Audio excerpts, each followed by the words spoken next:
देखिए मेरे मित्रों,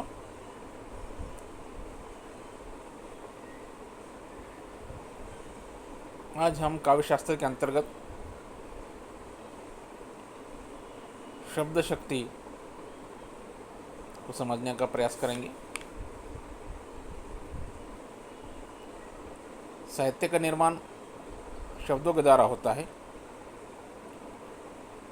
शब्दों के बिना न तो कुछ लिखा जा सकता है, न कुछ विचार व्यक्त किए जा सकते हैं।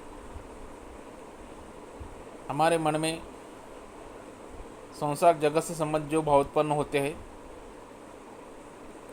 ये शब्दार्थ को लेकर उत्पन्न होते हैं। शब्द शक्ति असीम है। शब्द के उच्चारण के साथ ही हमारे मन, मस्तिष्क, कल्पना और अनुभूति पर प्रभाव पड़ता है।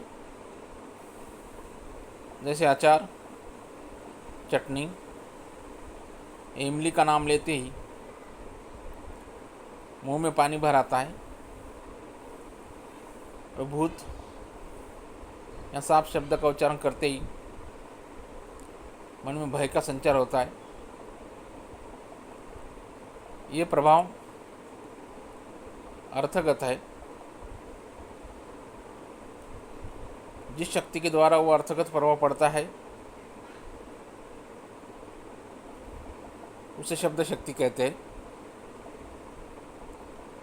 अर्थात शब्द का अर्थबोध कराने वाली शब्द शक्ति को शब्द शक्ति कहते हैं।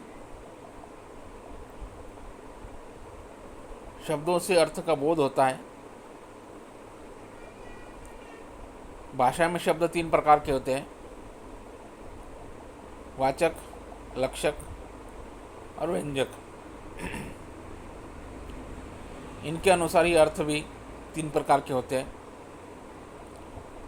वाच्यार्थ, लक्ष्यार्थ और व्यंग्यार्थ। इन वाचक शब्द से वाच्यार्थ, लक्षक शब्द से लक्ष्यार्थ और व्यंजक शब्द से व्यंग्यार्थ का बोध कराने वाली 3 शब्द शक्तियाँ होती है: अभिधा, लक्षणा और व्यंजना। शब्द शक्ति अभिधा शब्द है वाचक, अर्थ है वाचार्थ,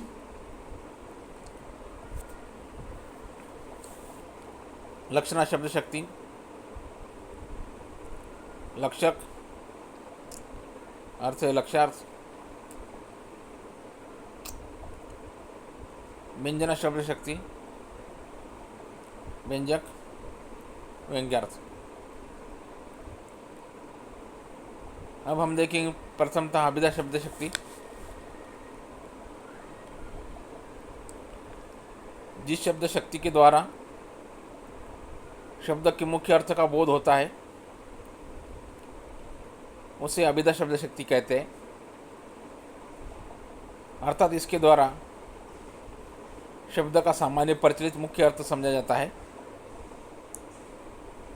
मुख्य या प्रथम अर्थ का बोध कराने के कारण अभिधा शब्द शक्ति को मुख्य या अग्रिमा भी कहते हैं। जिस शब्द से मुख्य अर्थ का बोध होता है वो वाचक और उससे निकलने वाला मुख्य अर्थ वाचार्थ होता है। इसमें अर्थ का बोध नाम या सूचना से ही मिल जाता है।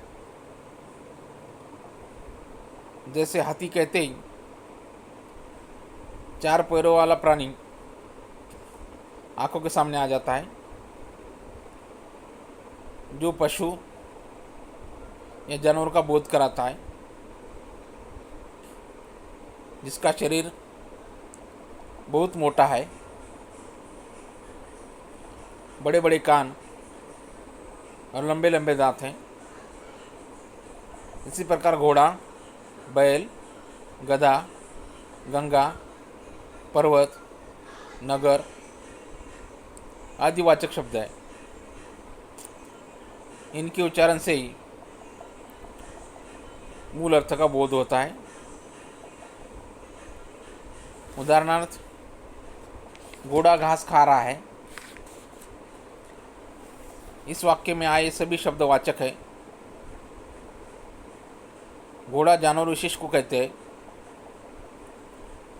घास वस्तु का नाम है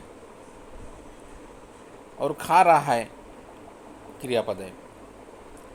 अतः यहाँ पर इन वाचक शब्दों से जो सीधा अर्थबोध हो रहा है वह अभिधा व्यापार से हो रहा है। वाचक शब्द और अभिधा व्यापारी भाषा का मूल आधार होते हैं।